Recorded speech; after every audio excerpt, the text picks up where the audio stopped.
Hello दोस्तों, आपके अपने यूट्यूब चैनल बिहार ज्ञानशाला में आपका स्वागत है। आज हम लोग कक्षा 10 के चैप्टर फर्स्ट एवं सेकंड के सभी ऑब्जेक्टिव को करने वाले हैं। हम लोग क्रमबद्ध चीज़ को देखते जाएंगे। आप लोग अगर चैनल को सब्सक्राइब नहीं किए हैं तो चैनल को सब्सक्राइब कर लें, लाइक कर लें तथा अपने दोस्तों को भी शेयर करें। जितने भी क्वेश्चन है सारे के सारे महत्वपूर्ण क्वेश्चन हैं और बिहार परीक्षा के लिए बहुत उपयोगी हैं तथा जो हमारे और अलग राज्य हैं जैसे झारखंड बोर्ड तथा यूपी बोर्ड के लिए भी बहुत अति आवश्यक क्वेश्चन है। चलिए देखते हैं। चैप्टर का नाम है प्रकाश का परावर्तन तथा अपवर्तन।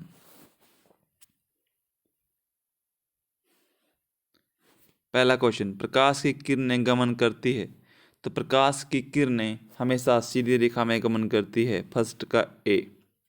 क्वेश्चन नंबर 2, प्रकाश के परावर्तन के कितने नियम हैं? प्रकाश के परावर्तन के 2 नियम हैं। आपतन कोण परावर्तन कोण के बराबर था। आपतन कोण परावर्तन कोण तथा अभिलंब तीनों एक ही तल में होते हैं। क्वेश्चन नंबर 3 देखते हैं। अवतल लेंस का आवर्धन क्षमता क्या होता है? अवतल लेंस, तो अवतल लेंस का आवर्धन क्षमता कि V/U। Option number D, V/, अवतल लेंस का आवर्धन क्षमता क्या होता है? V/U। आवर्धन क्षमता यानी P से पावर से डिनोट करते हैं। और याद रखें कि आवर्धन क्षमता P = D होता है। डायप्टर आवर्धन क्षमता किसे डायप्टर से भी मापते हैं, या तो डायप्टर रहे तो P = D या तो फिर P = V/U। V बराबर प्रतिबिंब की दूरी, U बराबर वस्तु की दूरी। क्वेश्चन नंबर 4 देखते हैं। किसी दर्पण से आप चाहे कितनी ही दूरी पर खड़े हों, आपका प्रतिबिंब सदैव सीधा प्रतीत होता है। अगर सदैव सीधा प्रतीत हो रहा है तो उसका मतलब यह है या तो वह समतल है या तो उत्तल है। Option number D. Question number 5, निम्न में से कौन लेंस की क्षमता का SI मात्रक है? तो लेंस की क्षमता का SI मात्रक dioptre. Option number C. Question number 6, निम्न में से किसका अपवर्तनांक सबसे अधिक होता है? तो सबसे अपवर्तनांक हमारे पास होता है हीरा। हीरा का अपवर्तनांक होता है 2.42। ध्यान रखें, सारे क्वेश्चन को बहुत इंपॉर्टेंट हैं।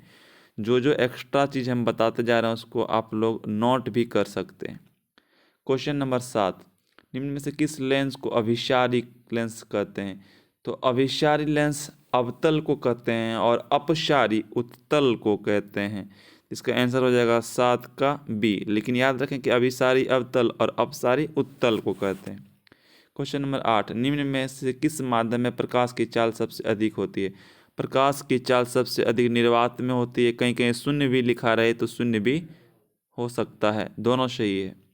दर्पण सूत्र, दर्पण में याद रखें कि दोनों चीज़ें जुड़ता है तो 1/b + 1/u बराबर 1/f, यानी 1/, वस्तुबिंब की दूरी प्लस 1/u बराबर वस्तु की दूरी इक्वल टू 1/f यानी फोकस दूरी। दर्पण में जुड़ता है और याद रखें कि लेंस में घटता है 1/b - 1/u बराबर 1/f। क्वेश्चन नंबर 10, किसी कार का अग्रदीप यानी सामने, अग्रदीप मतलब आगे वाला, अग्रदीप में दर्पण कौन सा होता है? तो उसमें से अवतल दर्पण का इस्तेमाल किया जाता है। आगे वाले समूह में किस में होता है? अवतल दर्पण। क्वेश्चन नंबर 11, किसी माध्यम से अपवर्तनांक का मान होता है? तो माध्यम से अपवर्तनांक का मान होता है I/R के रूप में हम लोग जानते हैं, तो sin I/sin R। Option number B. Question number 12, किसी लेंस की क्षमता -2 डायप्टर की फोकस दूरी कितनी होगी? तो लेंस की क्षमता का डायप्टर 1/d, तो 1 = 100/2। 2 से काटोगे तो 1 मीटर को 2 से काटोगे कितना मिलेगा? 0.5। Option number B.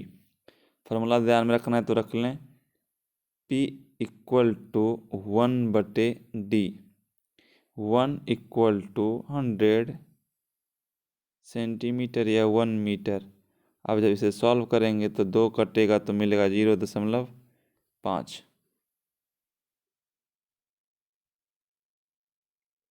तो ऑप्शन 12 का बी। क्वेश्चन नंबर 13 देखते हैं। कौन सा दर्पण आमतौर पर वाहनों के पीछे पीछे देखने के लिए साइड मिरर जिसको बोलते हैं हम लोग उत्तल दर्पण का उपयोग करते हैं? तो 13 का बी। चौक दे, उत्तल दर्पण के सामने एक वस्तु को रखा गया है, उसकी प्रतिबिंब की प्रकृति कैसी होगी? तो वह सामने है तो वास्तविक, अगर पीछे हो तो काल्पनिक। ध्यान रखें, सामने है तो उसका प्रतिबिंब कैसा बनेगा, तो वास्तविक। उत्तल लेंस की फोकस दूरी हमेशा होती है, उत्तल लेंस की फोकस दूरी हमेशा कैसी होती है, तो उत्तल लेंस की फोकस दूरी हमेशा पॉजिटिव होती है। ध्यान रखें, उत्तल में u बराबर minus F equal two plus और v इक्वल टू प्लस होता है। क्वेश्चन नंबर 16, क्वेश्चन नंबर 16, एक question number 16,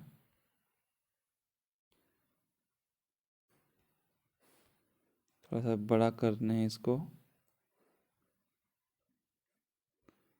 question number 16,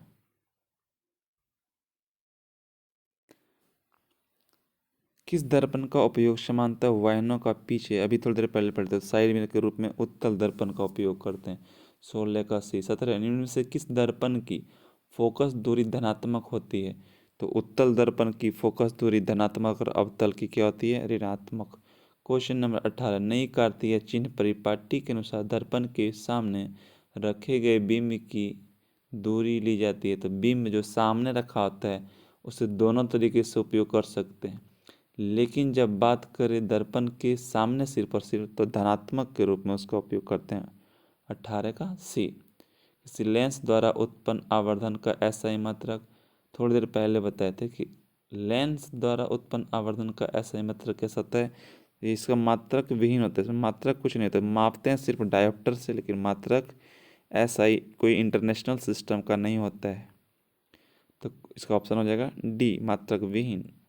question number 20, निम्न में से किस लेंस की फोकस दूरी धनात्मक होती है, तो उत्तल की फोकस दूरी कैसे होती है, धनात्मक।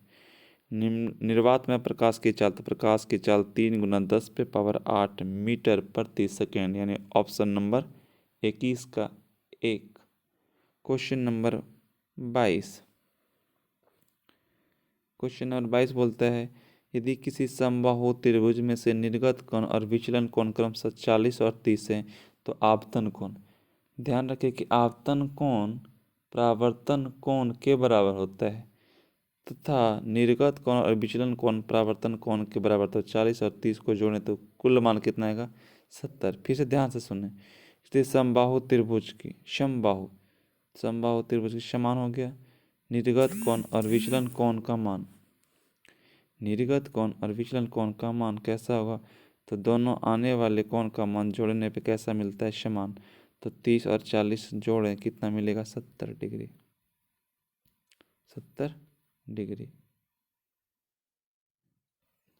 अगला क्वेश्चन देखते हैं, क्वेश्चन 23, एक उत्तल लेंस की क्षमता एक डायोप्टर है, तो लेंस की फोकस दूरी, तो P equal to 1/f, P equal to 1/f। 1 dioptre बराबर कितना होता है जी, तो 1 डायोप्टर बराबर 100। अब ध्यान रखना कि उत्तल में हमेशा क्या होता है, प्लस, यही अवतल में होता है तो माइनस कितना होता, 100। तो ऑप्शन सी। क्वेश्चन नंबर 24, निम्नलिखित प्रकाश के रंग में से किस रंग का अपवर्तनांक अधिकतम होता है। अपवर्तनांक मतलब होता है फैलना, अपवर्तनांक मतलब क्या होता है, फैलना। सबसे अधिक फैलता है कौन सा रंग है, बैगनी रंग, option number D. Question number 25, पानी में डूबे एक उत्तल लेंस की फोकस दूरी हवा में इसकी फोकस दूरी की अपेक्षा हवा से तुलना की जाए तो हमेशा कैसा होता है, तो हमेशा क्या होता है, कम होता है।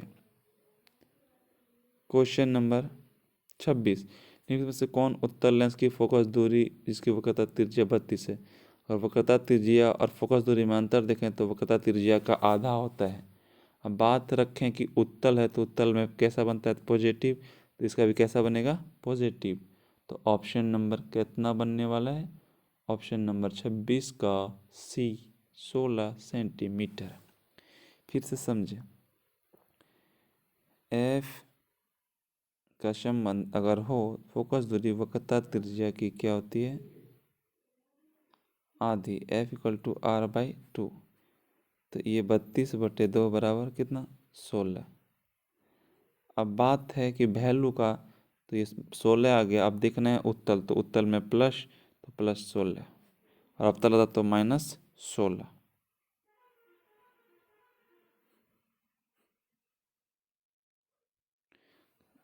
क्वेश्चन नेक्स्ट, कौन सा लेंस अपसारी लेंस है? अभी थोड़ी देर पहले बताते हैं कि अपसारी लेंस उत्तल को बोलते हैं और अभिसारी अवतल को बोलते हैं। क्वेश्चन 28, दंत विशेषज्ञ सारे जिसको बोलते हैं NTE डॉक्टर, यानी नोज, नाक, तीथ मतलब दांत और ई मतलब आई, ये सारे अवतल दर्पण का उपयोग करते हैं। 28 का बी। 29 बोलते हैं गोलीय दर्पण के परावर्तक पृष्ठ की वृत्ताकार सीमा रेखा का व्यास कहलाता है। सीमा रेखा का व्यास गोलीय दर्पण द्वारा कहलाता है। 29 का डी। क्वेश्चन नंबर 30, यदि किसी बीम का प्रतिबिंब का आवर्धन ऋणात्मक हो, आवर्धन कैसा हो? ऋणात्मक हो, तो उस प्रतिबिंब की प्रकृति कैसा होगा? सबसे पहले कि अवतल को पहचाने। अवतल हमेशा ऋणात्मक बनाता है। कैसा बनता है? तो वास्तविक बनता है और उल्टा बनता है। वास्तविक और उल्टा। अब अवतल कैसा बनता है? वास्तविक, उल्टा, ऋणात्मक। Option number 1। क्वेश्चन नंबर 31, किसी शब्दकोश के छोटे अक्षर को पढ़ने के लिए निम्नलिखित कंडीशन हो सकता है। 5 सेंटीमीटर फोकस दूरी का अवतल लेंस, अवतल में काम नहीं करता है तो 5 सेंटीमीटर फोकस दूरी का उत्तल। ऑप्शन नंबर कितना हो जाएगा? ऑप्शन नंबर बी की 5 सेंटीमीटर का एक उत्तल लेंस। क्वेश्चन नंबर 32, एक प्रयास में अवतल दर्पण द्वारा किसी बिंब का प्रतिबिंब एक पर्दे पर प्राप्त किया जाता है। दर्पण की फोकस दूरी को निर्धारित करने के लिए प्रयोगकर्ता को मापने की जरूरत है।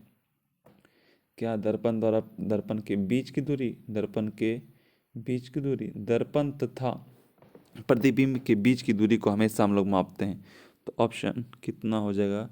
32 क्वेश्चन नंबर का ऑप्शन नंबर बी। अगला क्वेश्चन देखते हैं। 33 नंबर, अवतल दर्पण की फोकस दूरी उसकी वक्रता त्रिज्या की कैसी होती है? बराबर, आधा, चौथाई। थोड़ी देर पहले पढ़ चुके हैं। कैसी होती है? आधी। 33 का बी। 34 बोलता है लेंस की क्षमता का ऐसा ही मात्रा क्या होता है? डायोप्टर। तो 1/, कितना होता है? 100। 1/100। तो 1/100 बराबर 100 सेंटीमीटर और 1 मीटर। मीटर को ऊपर ले जाओगे तो m-1 m इनवर्स के बराबर, यानी option number B. Option number C. प्रतिबिंब का आकार हमेशा वस्तु के बराबर है तो कैसा होगा? तो समतल में समान होता है। लेंस में मुख्य फोकस की संख्या कितनी होती है? क्वेश्चन बहुत इंपॉर्टेंट है, ध्यान से सुने। क्वेश्चन नंबर 36, लेंस में मुख्य फोकस की संख्या कितनी होती है? मुख्य फोकस की संख्या होती है 2। ध्यान से देख लें। अगर मान लीजिए ये अवतल है तो ये ऐसे फिगर बनता है, इधर ये पेंट है अवतल में, तो एक फोकस यहाँ पे बनता है, एक फोकस यहाँ पे बनता है। कुल फोकस की संख्या 1 और ये 2, तो आंसर कितना हो जाएगा? 2। 37, सर्च लाइट का परावर्तक सच्चा। आपके पास जो टॉर्च वगैरह होता है सर्च लाइट का कैसे चीज़ का बना होता है? तो इसका अवतल का बना होता है। क्वेश्चन नंबर 38, परावर्तन के नियम से निर्धारित होता है आपतन कोण परावर्तन कोण के बराबर होता है। पहला नियम ये भी होता है। दूसरा होता है आपतित किरण, परावर्तित किरण तथा अभिलंब तीनों एक ही तल में होता है। ये condition I = R। Question number 39, प्रकाश के अपवर्तन के कितने नियम है? तो प्रकाश के परावर्तन के 2 नियम तथा अपवर्तन के 2 नियम। दाढ़ी बनाने में कौन सा दर्पण का उपयोग करते हैं? थोड़ी देर पहले बताए थे कि ENT में जो उपयोग होता है वो होता है अवतल। तो ऑप्शन नंबर सी, अवतल। ऑप्शन नंबर सी, अवतल। अगला क्वेश्चन, समतल दर्पण द्वारा प्रतिबिंब होता है। समतल दर्पण द्वारा बना प्रतिबिंब कैसा होता है? सीधा तो बनता है, उसको बोलते हैं काल्पनिक प्रतिबिंब। Option number B. किस लेंस के द्वारा सिर्फ काल्पनिक प्रतिबिंब बनता है? तो अभी थोड़ी देर पहले हम लोग पढ़े हैं कि समतल में काल्पनिक होता है, लेकिन सिर्फ और सिर्फ काल्पनिक की चर्चा किया जाए तो उत्तल में सिर्फ काल्पनिक होता है। क्वेश्चन नंबर 43, गोलीय दर्पण में फोकांतर एवं वक्रता त्रिज्या के बीच संबंध है। गोलीय दर्पण का फोकांतर उसके वक्रता त्रिज्या का कितना गुना होता है, तो वो F=R/2 के बराबर होता है, F=R/2 के बराबर। क्वेश्चन नंबर 44, किसी बिंब का वास्तविकता समान साइज का प्रतिबिंब प्राप्त करना है, वास्तविक प्राप्त करना है और समान करना है, तो उसको फोकस दूरी की दोगुना दूरी पर रख दिया जाए तो वो समान मिलता है। ऐसे समझना तो इसको समझें, ये F, ये C वक्रता त्रिज्या, ये होता है अनंत। अब यहाँ पे जो हमें चीज़ मिलता है समान दूरी पे, वो हमेशा कैसा मिलता है, और यहाँ पे जो मिलता है C पे जो मिलेगा कैसा मिलता है, वो बराबर मिलता है। तो option number B 44 option number B. Question number 45, एक अवतल दर्पण की फोकस दूरी 10 सेंटीमीटर, उसकी वक्रता त्रिज्या कितनी होगी, तो F=R/2, 10 है तो कितना मिलेगा 5, option number C, option number C. 46, काल्पनिक प्रतिबिंब होता है हमेशा कैसा होता है, थोड़ी देर पहले बताते, काल्पनिक हमेशा सीधा होता है। क्वेश्चन नंबर 47, सरल सूक्ष्मदर्शी में किसका उपयोग करते हैं, माइक्रोस्कोप में उत्तल दर्पण का उपयोग करते हैं, छोटे छोटे चीज़ों को जूम करके बड़ा करके देखने के लिए इसका उपयोग करते हैं। क्वेश्चन नंबर 48, किसी बिंब का अवतल दर्पण द्वारा बना प्रतिबिंब आभासी सीधा तथा बिंब से बड़ा पाया गया वस्तु की स्थिति कहाँ होगी, अगर वस्तु दर्पण के ध्रुव तथा फोकस के बीच में एकदम दर्पण के नज़दीक है, यानी वो शीशे के एकदम बिल्कुल नज़दीक है, तो उसका प्रतिबिंब ऐसा बनता है, तो option number D. Question number 49, एक उत्तल लेंस होता है, उत्तल लेंस, ध्यान रखें कि उत्तल लेंस बीच की अपेक्षा किनारे पर मोटा होता है, बीच की अपेक्षा कहाँ मोटा होता है, किनारे पे मोटा होता है।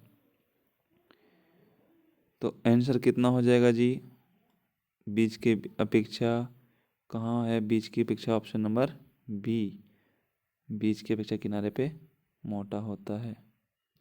50 नंबर, 1 मीटर फोकस दूरी क्या होता है, 1 मीटर इक्वल्स टू कितना, 1 डायोप्टर के बराबर। 50 का कितना हो जाएगा आंसर, तो 50 का हो जाएगा बी, 1D मिल गया।